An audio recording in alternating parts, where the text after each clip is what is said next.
because he is our last guest of the day. Hello. Ryan, you are, mate. How's it going? I'm very well, thank you. Yourself? Yeah, all good, mate. Dude, that office will never get old when it comes to those magazines at the back, the medals. What these old school pictures. I know, it's crazy, isn't it? We got that thing there now, though. Pretty cool. Well, I know it's crazy to think, like, because the magazines now, it's just not a thing really anymore. But you were at that period where being the cover was a big thing. Yeah, exactly. So obviously, before I started competing, I've always needed a goal and something to work towards. And before stepping on stage, that was always my goal, to get as many front covers as I could. So yeah, that was it's a shame really that there's magazines aren't about anymore and nobody really talks about them. But yeah, back in the day, that's showing my age now, they were a big thing. Well, I remember 2012, before Miss International, you showed me a picture of the Muscle and Fitness magazine, where you are the cover of. And, yes. Well, yeah. I think which one is it? I try and look at the back. 13. So oh, fuck! There you go. You have to turn more to see more. I thought that'd be it, but actually more to the side. It's actually a little bit below me, actually. Where is it? Oh, it's up there. Look. So in fact, it's that one. Okay. So it is that one there. Oh yeah. Of course, yeah. I see it. I'll do it. Yes, that's the 2013. Right. Yeah. So that was basically, when I won the Arnold Classic, my first international show, won the Arnold Classic, and I was on the front cover at the same time. So yeah, it was a crazy month. And I won the British finals at the same time. Crazy. Yeah, of course. How can we not forget that 2013 period? Simple. So, long time ago. But look, this is more focusing. We're not looking reminiscing in the past. We're actually looking forward. And a big focus of all of this, the talks we've done with Milos, Lex Lewis, Dorian, Laura Lee, it's all been about mindset. A lot of they've had setbacks, perseverance, and similar to what I've said to other people, for you as well, perseverance is something that really, if I look up a dictionary, I'm seeing Ryan Terry's name next to it because of the journey to get to the Olympia title. Yeah. I want to go back to a moment that I can't remember which year it was, but I want to go back to this moment. And you had this filmed on your YouTube channel. It was in Olympia. It looked like that you weren't called out in the first call out, and you looked behind you, and you were saying the words, "I'm sorry." And I remember. Sorry. 2017. Yes. There you go.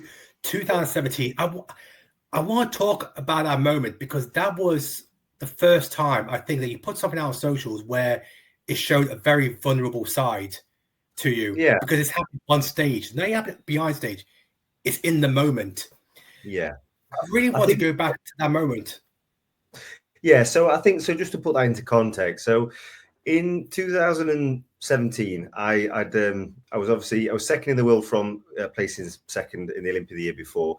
I'd won the Arnold Classic that year, and I had so much momentum going into that Olympia, so much so that I kind of put all my eggs into one basket. We sold our house here in the UK. I wanted to make sure no stone was unturned. So I upheavaled not only my life, my wife, obviously now, but my girlfriend at the time. She came out and upheavaled her life for me to follow my dreams. And I went out there, I invested everything I had really at the time into trying to find a gym 12 weeks out from the Olympia, trying to find a place to live, trying to get a house, just even trying to suss out how my body was adapting to the American heat compared to the UK weather. There was so many anomalies we were having to try and get over.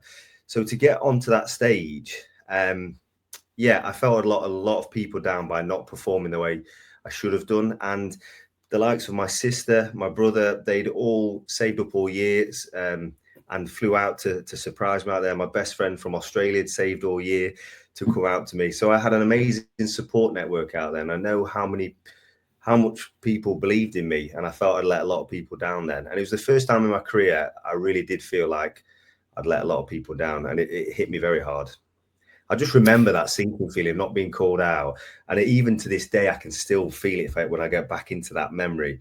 And just looking back and seeing, like say, my mum, my brother, my sister, my friends, and everyone around me, all those people who'd spent so much to get there, and their just faces was just distraught for me. And yeah, I was pretty distraught. So that's an extreme setback. So I guess my next question is, and this is something that I think resonates with a lot of people, is how did you overcome that lowest of low setback to get to pick yourself back up and go again? Yeah. So I've had quite a few in my career, actually, because obviously it's been a long career. It's not all been positives. There's been quite a few of those moments, but that was the first initial moment where it hit me hard. I think up to that point, I was winning shows. I was on this journey, which was just all positivity. So that was the first time I felt like that. And it was hard because we then went back to America, back to my condo in Boca Raton, just me and the wife, and it was just silent, and I had no motivation to get up. I had no drive to keep going. And sounds really dramatic, but I felt like my career was done then, because I was so close to winning, to then drop so many places. It just felt like, where do I go from here? And I'd never experienced anything like that. So it was difficult, but that's why I married my wife, Amy, because she was an amazing support network. She kind of just put things into context. And I'm not somebody I'm not a quitter. I never have been, obviously, for how long I've been going at the Olympia for. There was just something clicked. It was about 4 or 5 months later. I was still in America and I was just in a rut. And Amy said, look, we need to go home. You need to go back to your roots and see what we can do back there. And that's what I did. We jumped on a flight the next day. We flew back, and I got back into my old kitchen, back into my old gym, just kind of went back to the love of training again, rather than the necessity of it.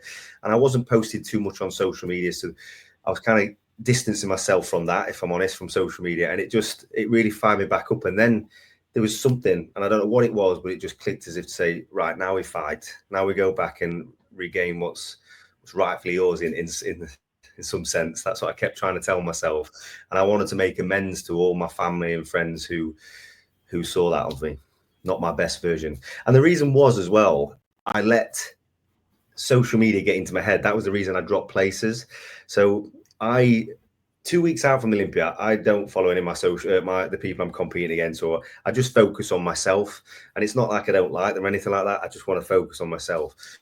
And 2 weeks out, I saw a bodybuilding forum, saw Jeremy Buendia's update, and he was massive, like vascular, doing this most muscular shot. And I just panicked. I was like, oh my God, I'm never going to beat him the way I look compared to the way he's looking at the minute. So I started changing my diet 2 weeks out, and it just spiraled from there. And that's why I dropped places. I didn't go with my game plan. I let someone get in my head. So from that day, I've never, ever let that happen again. You learn from your mistakes. So what's your advice then for those people, no matter which show they compete in? Sometimes social media, you can't get away from certain posts. And if you do try and get away with it, some people will just send the post. I'll go back to a talk we just had with Ali Bilal. He was just saying that he had to cut a friend out because he was sending him pictures of his competition. And he's like, well, why are you doing this? It's going to get in his head. Yeah. What's your advice to those people when they're on socials and they're being sent that? So I would always say in that stage is, don't forget, Instagram is a highlight reel of somebody's life. So that's their absolute very best. If it's a picture, it's a video, they've got the best lighting, they've got this. They're never going to showcase the worst parts of themselves. They're always going to try. So for me, I take it in, but take it as motivation. Take it as I need to be better, and just be the best version of you. And I know that sounds really cliche and a bit corny when you say that, but you have to be. It's you against you. When you're every day, when you're in the trenches, when you're in the gym, whether you train on your own or with a partner, you're still having to eat your 6 meals a day. You're still having to prioritize not going out and socializing. You're still having to put the work in. So no matter how that person looks, you've still got to be the best version of you. And I would just focus all my energy into that, rather than giving somebody else your energy, which is not going to benefit them in any way. It's just going to be detrimental to you. So I would always just say, see it, use it as fuel, move on. And that's what I never had in the early days. So I didn't understand the highlight reels. I didn't understand how to, because I was young, naive, never experienced a loss before, that sort of thing. So all the pressures of being at that level on the Olympia stage, when you've got the whole UK behind you, obviously expecting big things from you, because I was the only person from UK and Europe representing. So I did feel the pressure. And instead of like excelling in pressure, I buckled under it. And that's what I vowed from that day I would never let happen again. Something else you vowed is when you spoke to, and this goes back to your previous question, when you mentioned about saying, let's get back to our roots. Let's get back to the environment that you know, the people you know, the whole. For the best champions have the best environment. They base themselves in the best environment. That support network you mentioned, the people around. How important is the right environment to creating the best possible outcome, the best possible success for whatever you're targeting? Oh, it's unbelievably important. It's everything. It's the missing piece.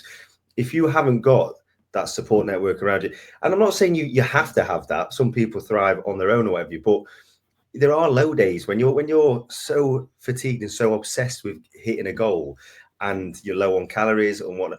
Just having those people to reassure you, or just to pick you up when you're low, is invaluable. And it's so important. Like I say, a lot of people, like a lot of amateurs, which I've met before in the past, and this is the one thing I never ever did, was they like to have a change of scenery when they're dieting. So they'll train at a few different gyms and different machines and stuff like that, which might work for them. But for me, consistency is bodybuilding, and bodybuilding is consistency. It's literally getting in, day out. It's boring, it's monotonous, but it's what you have to do. And that's how I see it. I don't want to change my environment. I want to get back into what works for me and get the work done and get the job done. So I think it's very, very important. And I think if you ever put one word for bodybuilding is consistency. Is if you're a good bodybuilder, it's all about consistency, day in, day out. Well, I mean, look, you show that for the past decade when it comes to competing. I want to ask that there's been the men's physique division. Has there ever been an occasion where you felt the men's physique criteria was evolving to something that maybe isn't fitting for what you want to achieve? Because I want to just jump on that, because there's a lot of people that when they compete, sometimes they just think that, oh, I'm not within the criteria and maybe I have to go do something else. But you've gone through so many competitions, so many competitors that sometimes it's evolving and it's always changing. Yeah. How did you manage that? Yeah, again, like I previously said before, I always was trying to be the best version of me. And I knew my strengths point, and I know my strength points is condition and aesthetics and shape. So I never wanted to compromise that by trying to force my off season, blowing my stomach or trying to put mass muscle on, which I would just fall into the ranks with with a lot of the guys up there back in the day.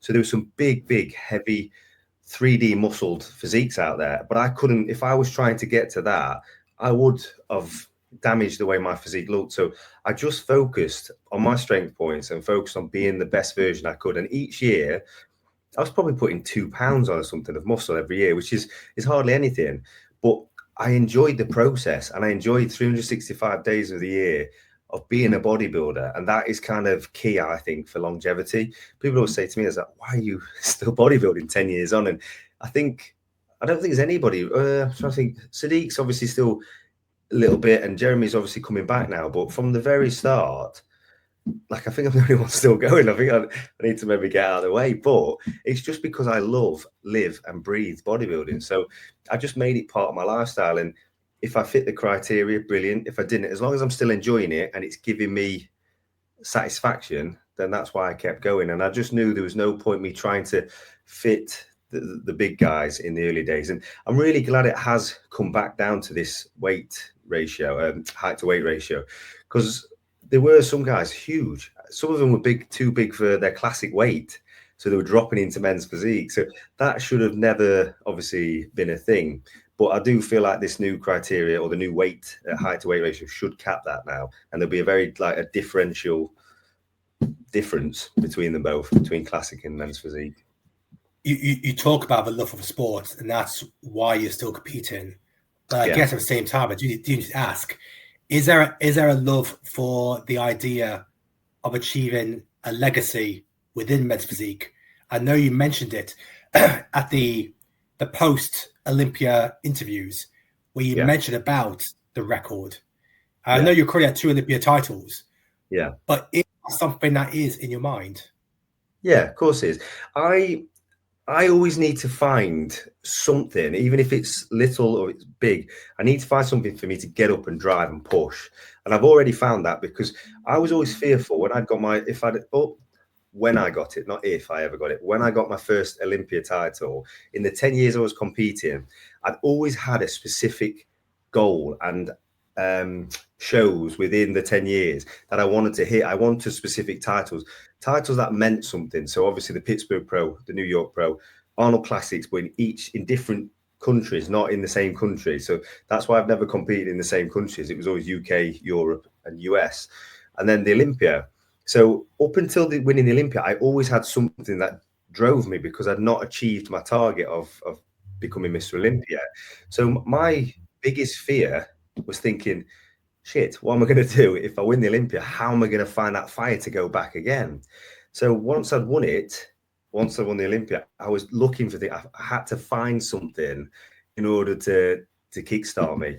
And it was then I saw the thing where I'm ranked, I think technically third best in the world ever. So I'm first in the world now, but third best ever, because obviously we've got Jeremy at 4, Brandon at 3, me at 2. So straight away, I've found something that motivates me now, that gets me up every morning in this freezing, horrible weather to go and do my cardio, get in my ice bath, and just to punish myself, ready for the next one. Well, mate, I mean, you say, you pointed out there, we've all seen your house on socials, really struggling. We see those saunas and jacuzzi and everything else, pointing out, making it out like, oh, it's tough living out there. Very tough. Yeah. Well, no, I mean, I'm just going to jump on one of the questions, because I was going to touch on the importance of family. And I think there's a lot of actors out there who are thinking about whether they should compete because they've got a family, they've got other priorities. Yeah. This question from Kaylin, I'm going to add this on here. He's saying, how did you balance competing and being a dad? Did you have a routine that helped with it? Yes. So this is something I get asked massively. And I remember a friend of mine, a bodybuilder of mine, actually said to me once that you can't be both. You can't be a good bodybuilder and you can't be a good dad. You have to choose. They're both very selfish things, and that you have to prioritize one. And I actually believed that for a short stint. And then I was like, no, if you want anything, yes, it's 10 times harder. I'm not going to lie. It's 10 times harder when you've got kids in the mix and you've got a family to provide for. Things become a lot more difficult. But if you want anything bad enough, you'll make it work. And this is what I kept saying. Like, I would never, ever sacrifice the time I have with my kids for anything else. So they'll always come first. And then my daily work and my food, my training will fit around them. And that's how it's always been since I've had Alfie and obviously recently had Elsie. So yeah, my days become longer because I'm getting up earlier, which means I can get home before they're awake. So my cardio, my training, my ice baths, my saunas, recovery, mobility, ice attention work is all done before they're even awake. And then I have my morning routine with them. So I help have the breakfast with my wife and the kids. We get them to school.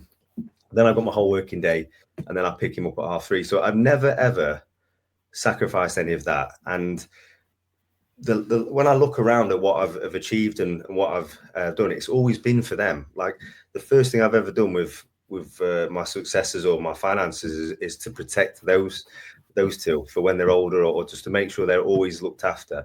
And then bodybuilding comes after that, and it's always still worked. I'm sporadic in how I train. I'm sporadic in how I eat my meals, but in a 24-hour window, I get everything done I need to. And yes, it's starting to take its toll on me. I can see. Even looking in here, I can see it's taking its toll on me. But yeah, if you want to make it happen, you will make it happen. You just need to put a routine together that works best for you, your working life, and your family life. Yeah, like you've done not bad. Yeah, but my kids now. Sorry, go on. Sorry. No, I was going to say, so my kids now and my wife, before I'd met my wife and before I had kids, it was selfishly just getting as many titles as I could, me, myself, and I, and just wanting to be the best version of me and being the best competitor in the world. But when you put kids into the mix and a wife, you do it all for them. And like, it's unconditional. Like, when I start training or when I'm in the trenches, that's all I think about. It's like, I want to make them proud. I want to provide the best life I can for them. And that's how I know how to provide for them, is is competing and working hard. So for me, they're my why. They're the ones. So yeah, since I've had Alfie and obviously Elsie, I've got 2 Mr. Olympias and Arnold Classic title under my name. So yeah, and a New York Pro title. So they've definitely been a bonus for me. Does Alfie, because obviously Alfie's the eldest, does Alfie understand a bit more about maybe what you do? So we actually had a conversation about this today. So he's got his gold medal. He always wears his gold medal everywhere with him, even in the jacuzzi earlier. But I said to Amy, like, I'd love to, because he has come out to the Olympia and to the Arnolds and stuff, but he was too young and he didn't come out to the last one. And I said that I really want to bring him out this year, because I do feel he's of an age now to understand it. And I just don't know how to explain it to him, because I don't want to be like, oh, look at me, whatever. But I want him to understand, like, the hardship I've gone through and where his dad's at in his life. And yeah, I want him to be proud of me. So I think I'd like to come and bring him out this year, just for him to fully understand it. Because the last one he came to, he was fast asleep in the expo, and I paid for him for the finals in Vegas, and he was fast asleep then. The year before, he was at the Arnold's. He had the 1A seat as well, so he was straight facing behind Steve Weinberg, the head judge, #1 spot in the house, and yeah, screaming his head off, just crying, wanted to sleep. So I think we're of an age now where he might understand it. So I'd love to have him out there.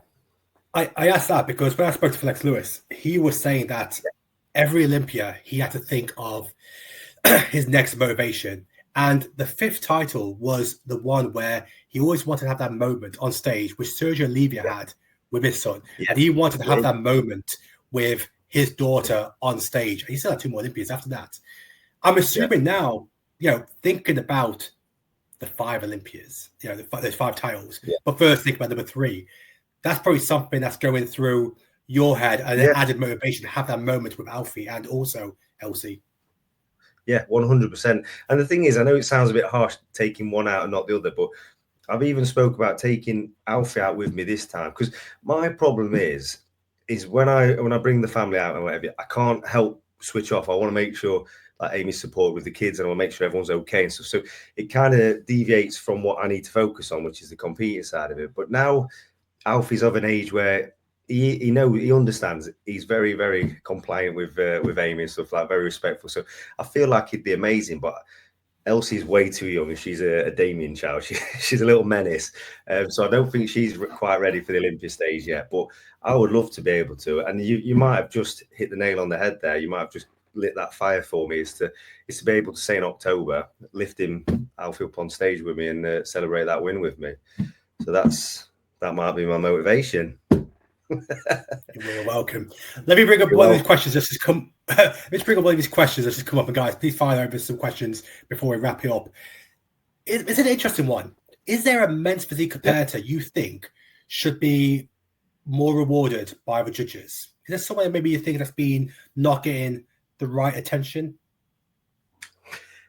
Yeah, so this might be a bit controversial, but I've always been a massive fan of Kyron Holden's physique. Like, I feel like he was slightly overlooked in certain ways, but the judges have their reasons for it, and we don't see what they're seeing. Like, again, we only see pictures and stuff like that after. But Kyron's always been a physique what I've always admired, and I look at it and I think aesthetically, when he stands straight onto the back, he's not weak in any areas. He's got very symmetrical abs. He's got that shoulder to width ratio, which is incredible. He's got the X shape. He's got good legs, got good back. And I was always wondering, like, to be a current Mr. Olympia and then to not place in that Olympia title really in the top 3, he was out of it. Just, I couldn't understand. And I felt for him a little bit, because you get bulled up, you have all this, and I've been there before. Don't remember in 2017 where you have all this momentum going into a show to then place way outside of what people are expecting you to.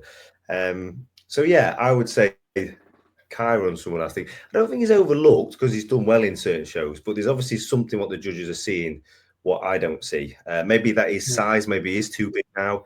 I would say that, to be honest. I was always a fan of Felipe Franco from Brazil. This in the early days. I always liked Felipe because he had a very symmetrical midsection, very symmetrical,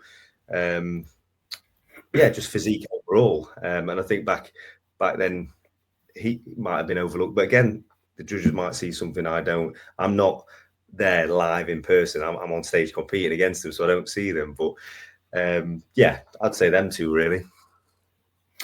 Let's just talk on. I want to talk this one here: longevity. There's not many. You talk about there's a word to use in bodybuilding is consistency, and then also success comes with longevity. I think you may have also done a post once where when you won your first Olympia title, that meant you have beaten every men's physique competitor. I think it was over a certain time because, of course, Brodie was in my lineup. Longevity. What is your secret to longevity within the sport? How do you sustain that consistent result and drive? Yeah, I think for me personally is keeping the enjoyment in your lifestyle. So bodybuilding is a lifestyle, and it's a 365-day lifestyle a year. So for me, it's just keeping the enjoyment. I live and breathe bodybuilding, like I said before. So I love it. It gets me up in the morning. It gives me structure to my day. And it's just something I've always enjoyed. And then putting that with a competitive side of me, I was raised in a very competitive household. We were always taught to be competitive with my siblings who were older than me. So there was always an advantage from me. Whenever we did anything, they were stronger, bigger. So I always was up against it. Even academically, like we're always trying to beat each other with our grades and whatever. So from that mentality, I've always had to stimulate that competitive side of me. So in any sport I ever did, I always had to be the best. I obsessed over it. I had to be. So then putting that kind of obsession into bodybuilding as well as the enjoyment of it, you're in a kind of winning formula, really, I'd say. Don't get me wrong. There's been a lot of times, I'm not even going to say the odd time, there's been a lot of times where I think, right, I think it's time. I maybe gave this up. And the only reason I say that was because the title was getting further and further away from me. Not because I'd had enough of bodybuilding. I'm just not somebody who turns up and makes the numbers up. So the first Olympia I won in 2023, I had a retirement speech and everything ready to actually retire on stage there, which was mad. And I set up businesses. I built the gym and the restaurant, the cafe and everything like that here because I thought that's the next stage of my career. Like I've finished competing, so it's time I start putting my eggs in a different basket. So, and the only reason I was doing that was because I was 7th the year before, and I was at my best then. I brought my best condition, my best shape. I was the biggest I'd ever been, and I dropped places to 7th. So I'm like, I'm obviously not what the judges are looking for anymore. The criteria has changed in bodybuilding, in men's physique, and I'm just not what they're looking for. So that was the only reason I ever contemplated retiring in the whole span of, was it 15 years I've been going at this now, competing and stuff, 21 years training. But there was always that niggling thought in the back of my head, like, you haven't completed your resume yet. You promised yourself in 2013 that you were going to be Mr. Olympia, would be the best in the world. You haven't done that yet, so you don't stop yet. And that was my mentality. I remember one quick story, 2018, I had three hip surgeries in the space of about 8 months. I was on crutches for a lot of that. And that was when Brandon came into his own and he won his first Olympia title. And it crushed me because I was watching the guy we were always fighting against. Me and Brandon was always in the top 3, top 4, that type of mix, to then go and win the Olympia title. And for me, I was getting smaller, more decrepit on my crutches. And to come back from that took me a long time. I remember watching it took a lot longer than I'd hoped. I think, was it 5 years to win that Olympia title. But again, put my mindset into the trenches. Right, I'm backed up into the corner. Now let's grind, let's work, let's see what we can do. And I never gave up hope. Just took a little bit longer than I'd wanted to. Well, look, let's finish off on 2025, Ben. I mean, will there be any other shows that you would compete at apart from Olympia? I ask that because you've won in New York, you've won both Arnold's. There is obviously a prestigious show in Pittsburgh, which obviously holds a very. There's a lot of men's physique guys who'll be over there. I know obviously Brandon and Ali are doing Pittsburgh. Sorry, I have one. So I have won Pittsburgh though. So I wouldn't. Yeah. So I have won. Yeah. So what? I'm definitely going to be at all those shows. I'll be there, obviously supporting the IFBB and I'm looking forward to being there. It's a difficult one for me because I do love competing all year. Like I love competing. So it's not for any reason why I'm not doing that. Like the Olympia now is everything. Obviously it is anyway, but it's the biggest of the big. And there's a lot of risk and no reward for me to kind of go and do a show, which I've already done, to then risk losing that momentum and that thing going into Olympia. And that's what every competitor, even whether they say it or not, that's kind of the thinking process behind it. I'm not afraid to go into any of the shows at all. But it just feels like, do I need to be putting my family through a 16-week prep to get a title? It's not going to financially help us. I still want to be there. So I'll still be supporting and still being a part of the IFBB in some sense, but it just means my family can rest easy whilst I'm not having to be in diet mode. So yeah, there's a lot of those factors, and I just want to be at my very best come the Olympia. Yeah, and I'm not saying I wouldn't, but I just feel like I don't feel like I want to risk it by maybe getting an injury or an illness or anything from what we do. I just want to get my legacy and move up from that third ranking. That's my sole focus at the minute. But there is one which I'm possibly, because again, it's new to the IFBB, which is the Dubai. Dubai. Yeah. The reason is because that holds weight now. It's a show which is compared to like the Pittsburgh, the New York, the Arnolds and stuff like that. So, and they put on a great show out there. So that's always a maybe. But again, you start dieting now for summer. You dieted all the way down through that, and then you're dieting all the way through to the Olympia. So I'm not opposed to it, but that's my thought process now. Like I feel like I've, what's the word? Is it proved myself? Like I've proved my worth over the last 10 years, and the Olympia title is me now solidifying my legacy and trying to get a few more. 3 quick fire questions. This one here is 2025. Obviously, I think all the UK is visualizing you winning this year. Yeah, they all want you to keep putting men's physique on the map for UK, which it very much is. 2025 will be number 3. 2026 will be number 4. 2027, God, we're looking that far ahead, is number 5. If you were to get number 5, would you say that will be the end of the Ryan Terry men's physique chapter? I think I'm not somebody, I'm going to leave it like this, so I'll put it on like a cliffhanger, but I'm not somebody who needs to be in the limelight forever, if you know what I mean. Like I'm happy to not be in it now, but I don't want to be someone who's just hanging on. And then, do you know when you get to that point where people are willing you to lose because they're just bored? Yeah. I don't want to be that guy. I want to go out on Floyd Mayweather effect. Yes, exactly. I want to go out on top. And for me, whether that's 5, whether that's 4, whether that's 6, I don't know. I want to go out on my terms. And I'm trying to think from the here and now. And I know that's a bit of a cop-out saying that, but I'm taking each title as they come, because as long as I'm still enjoying it and as long as my body's still responding and happy to do it, then I'm just going to keep going until I feel it's done. And don't get me wrong, there's some amazing athletes coming through, and I'm up against 18, 19, 20-year-olds now, and I've been in this sport a long time, and obviously 36 now. I can't do it forever, and I'm realistic in that. But when I'm training the way I'm training, the way I'm feeling, and I'm motivated more than ever. And like these last 2 preps, the last prep for the Olympia, not 2, the last Olympia one, regaining that title, I was like, I can't even explain it. I was just I just stepped into the gym again, like with that motivation and that fire and that drive. And I'm like, right, if I've still got it now, why stop now? Let's just go until I'm ready. So yeah, I'm not going to say a definite 5, but I'm happy with where we're going at the minute. Mate, by the time you're going to keep going to the Masters Olympia, we'll see you over there. With the Masters. There you go. Yeah. So that's 2.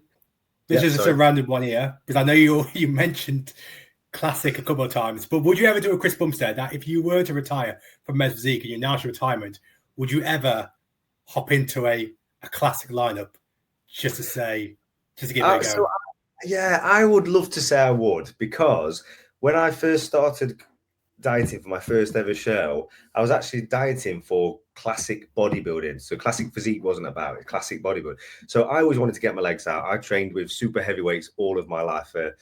18 years of my training life, I've trained with super heavyweights. So I have that mentality. I've always been obsessed with the aesthetics. I always hit my mandatories whenever I'm like doing ice attention, I'm hitting bodybuilding classic poses. So yeah, maybe I would love to do that. But I admire what Chris did, but for me, I'd want to know I've got a chance of winning. I'm not somebody who's just going to have a bit of fun out there. I'd be taking it deadly serious. And obviously these guys in classic are beasts, absolute beasts. So would it be worth doing? I don't know. If it was a bit of fun, put some budgie smugglers on and have a go. You never say never. But yeah, I might get the legs out one time before I retire. And let's just finish up the last one. And this is very much focused on the UK scene. Look, you've been the poster boy for men's physique, bodybuilding. Yeah, God, 2012, maybe 2010, probably 2010 when you won Mr. International. 2010. Who are the UK athletes you are excited to see come through the ranks, and maybe one day they could be the pioneers for the UK scene? We know obviously Samson Dowder is Olympia champion, but I'm looking at the ones that may have not reached that level yet. They're the ones that maybe could come through eventually and be the flag bearers for the UK bodybuilding scene, just like you've been for over a decade. Yeah, well, I appreciate that. Thank you. It's hard. So in men's physique, obviously, I am a fan of Emil Walker. Obviously, he's chomping at the bit now, and he's obviously getting his Olympic qualifications. He's winning European shows and stuff.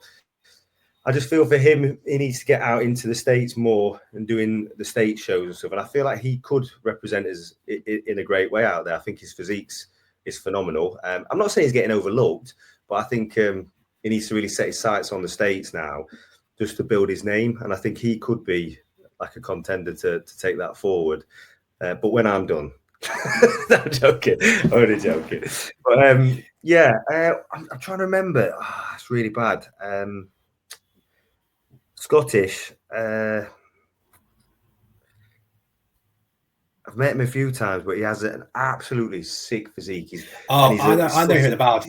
He's sponsored by Primal, is that right? Yes, that's it. He sounds Mankind. Yes, that's it. So Gerald.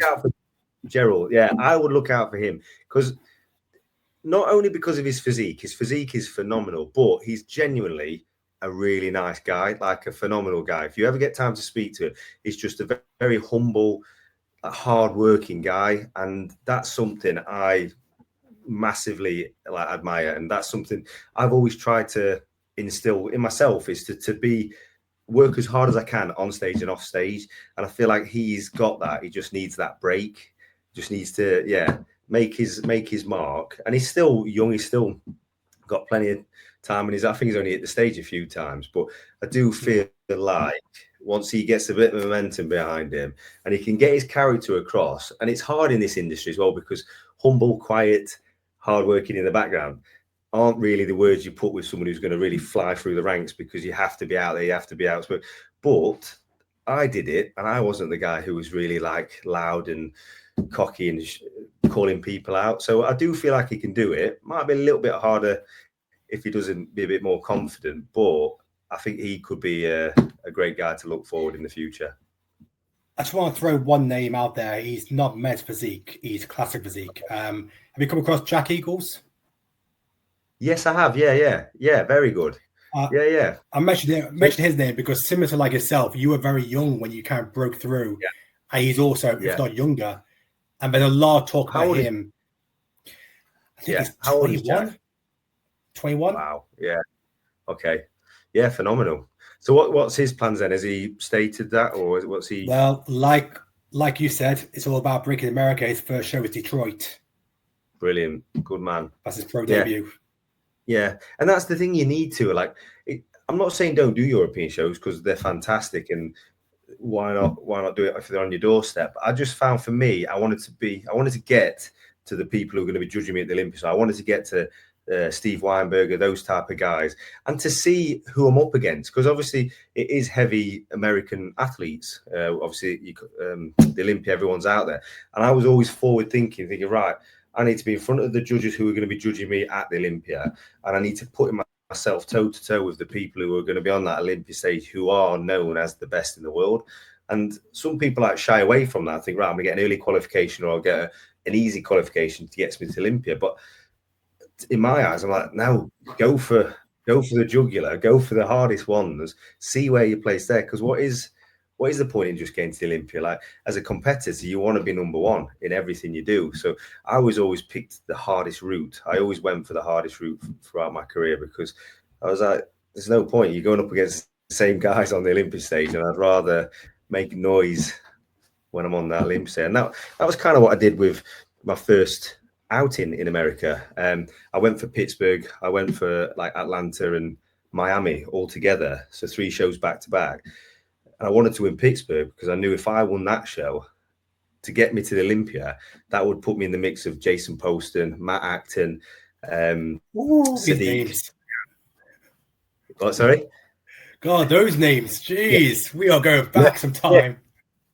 Exactly, but these are the guys who were the poster boys. They were the men's physique guys at the time. So I was like, I could see Matt was competing in Miami. I saw Jason was at Pittsburgh. I was like, right, I need to be in the mix with these guys, because then my name's going to be in the mix when we get to Olympia. So that's how my mind always has worked. Awesome. Well, look, guys, we are wrapping up there. Not bad for a plumber. Having can't break my nails now. No. Look, mate. No, I really appreciate you being part of this. Thank you so much. I know it's late. Well, it's in the evening on Saturday, so thank you so much. And look, you hear it. You've probably seen enough on the messages, on your socials, and look, people at the gym as well. But honestly, like the longevity, the consistency, and always being true to who you are from the get-go, from day one, even to now, is why everybody in the UK, even outside the UK, even everyone is rooting for you. I still look back at that picture that when you won your first Olympia, that picture of all the other competitors being around you was basically collectively how everybody else felt. Like a sigh of relief, like he's done it. He's finally done it. Oh, he can go. He's got it. He can go. No, I appreciate that. Thank you. I do. And like I say, I have felt the love. Like, it's been amazing from competitors and obviously everybody around and followers and stuff. And even backstage at Olympia, Suki, that first win, I remember going backstage and people were in tears. And I just could not believe it. And so you had all the Protan cheekers, the girls who were spraying, and all the backstage staff. Like, we had people in tears and just giving me huge hugs and standing ovations, because they're the people who've seen me for 10 years before that, coming 4th, coming 7th, coming 6th, coming 8th, and just always having to like pick me up and better luck next time. So to then finally win it, I feel like they was in the moment with me. So yeah, that's a memory I will take to my grave, and I'll never forget that feeling. It was incredible. Of course, mate. Yeah. Okay, buddy, I'm gonna enjoy your evening. Thanks for that, mate. Yeah, cheers, guys. Take care. Bye-bye. Take care.